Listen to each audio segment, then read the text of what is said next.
Every storm leaves something behind. Broken branches, muddy roads, and sometimes a heart finally brave enough to love out loud. In a world that often chases after fleeting perfection, some love stories aren't found in glamorous ballrooms, but in the quiet corners of a small-town bakery, dusted with flour and filled with the scent of fresh bread. This is the story of Clara and Jack, a reminder that the truest beauty isn't something you see, but something you feel deep in your soul. The day after the big storm, the air in town felt different, washed clean, full of new beginnings. Clara opened her bakery earlier than usual, the familiar scent of yeast and sugar filling the quiet street. Her hands, usually a blur of motion as she kneaded dough and shaped pastries, moved with a gentle newfound calm. But it was her eyes that truly told the story. The guarded look she'd worn for so long was gone, replaced by a soft, peaceful light that seemed to warm the entire room. An old customer, a man who'd been buying his morning bread from her for years, leaned against the counter, a knowing smile on his face. "Haven't seen you this happy in years, Clara," he observed, his voice kind. She looked up from the loaf she was wrapping, her own smile soft and genuine.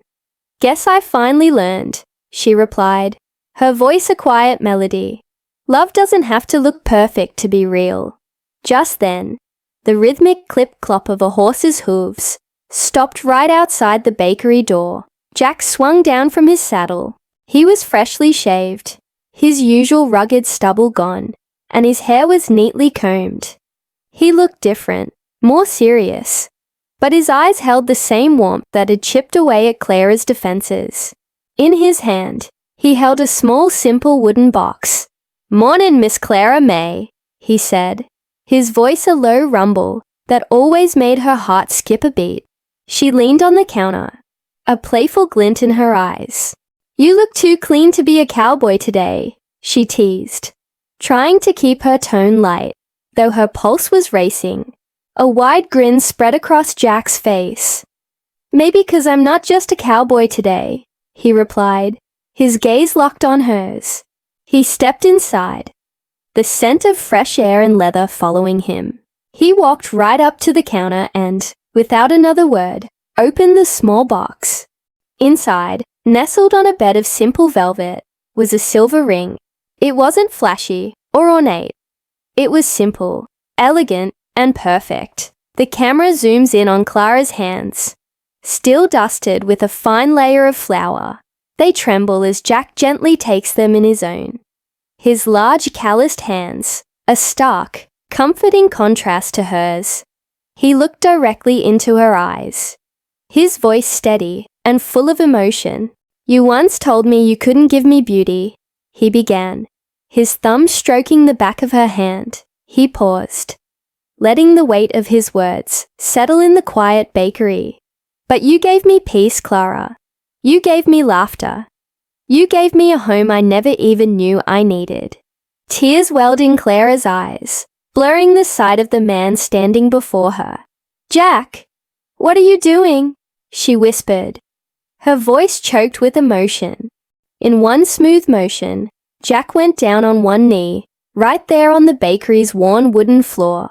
He held her hand tighter, the silver ring glinting in the morning light. "I'm asking the woman who fed my soul to be my wife," he said, his voice clear and unwavering. Outside, a small crowd had begun to gather. The mailman, the neighboring shopkeepers, old Mrs. Gable from down the street. They stood at the large bakery window, watching silently, their faces reflecting the raw emotion of the moment. Clara was crying now, but she was laughing too. A beautiful, messy mix of joy and disbelief. "But what will people say?" she asked, the old insecurity trying to find its voice one last time. Jack stood up, pulling her gently into his arms, holding her close, as if to shield her from the world.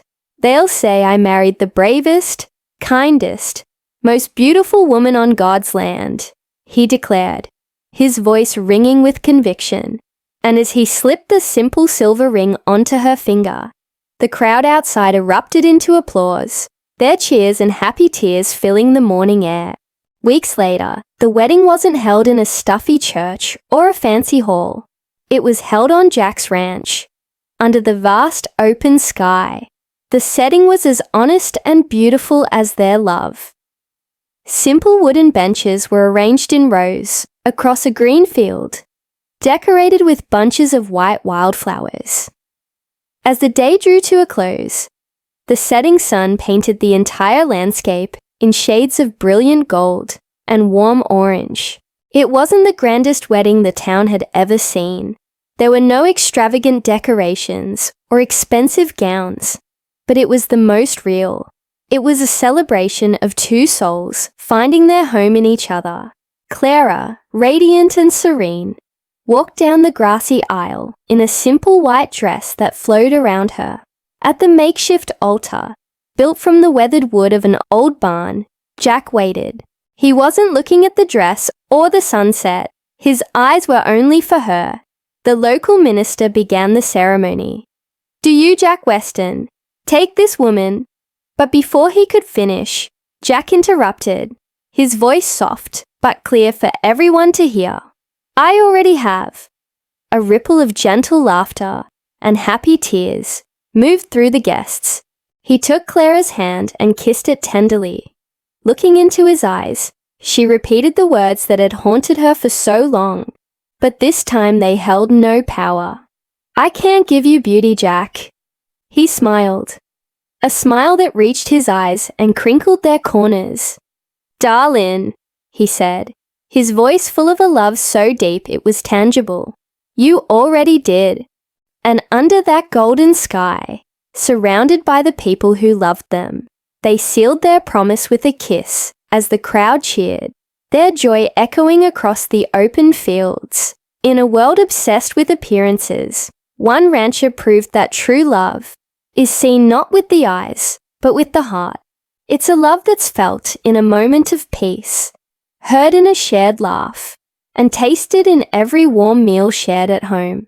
As the sun dipped below the horizon, the camera pans over the ranch. Horses grazing peacefully, the sound of laughter echoing from the celebration, and the faint sweet smell of Clara's apple pie lingering in the cool evening air. Love isn't about perfection, it's about peace. Thank you so much for joining us for this story. If it touched your heart, please don't forget to like, subscribe, and share. We'll see you in the next video.